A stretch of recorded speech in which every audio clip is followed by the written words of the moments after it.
बिस्मिल्लाहिर्रहमानिर्रहीम। अस्सलामु अलैकुम। एक औरत कहती है कि मेरे शौहर कहते हैं कि मेरे पकाए हुए खाने इन्हें पसंद नहीं आते। जब भी मैं इनके लिए खाना बनाती हूँ वो खाकर शिकायत करते हैं कि मुझे पकाना नहीं आता और मुझ पर चिल्लाना शुरू कर देते हैं। इनके रवैये से मैं बहुत तंग आ गई थी। एक दिन जब वो काम से वापस आए तो मैंने उनसे कहा कि मैं बीमार हूँ और मेरी पड़ोसन ने मेरे लिए खाना पकाया है। दर हकीकत ये मेरी तरफ से एक चाल थी ताकि मैं इन्हें आजमा सकूँ।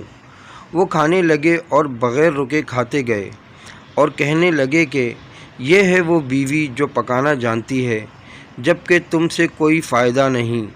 मैंने अपना गुस्सा ज़ब्त किया और दिल में कहा मैं तुम्हें सिखाऊंगी कि ये कैसे कहते हैं।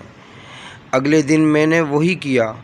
मैंने दावा किया कि मैं अभी तक बीमार हूँ और मेरी पड़ोसन ने खाना भेजा है। वो खाने लगे और बग़ैर रुके खाते रहे और उसकी तारीफ़ें करते रहे, हालांकि ये मेरा पकाया हुआ खाना था, सिर्फ़ बावर्ची का नाम बदल गया था। मैंने उनसे कहा क्या ख़्याल है अगर हम उसे हर खाने के लिए कुछ रकम दें? उन्होंने कहा हाँ ये बेहतर है, कम अज़ कम हम पैसा किसी लजीज़ चीज़ पर ख़र्च करेंगे। और वाकई उन्होंने हर रोज़ मुझे पैसे देने शुरू कर दिए और कहा कि इन्हें मेरी पड़ोसन को दो ताकि वो हमारे लिए खाना पकाए। अगले दिन मैंने इनसे कहा कि मेरी पड़ोसन ने रकम में इजाफे की दरख्वास्त की है तो उन्होंने मुझे हर बार ज़्यादा से ज़्यादा रकम देना शुरू कर दी।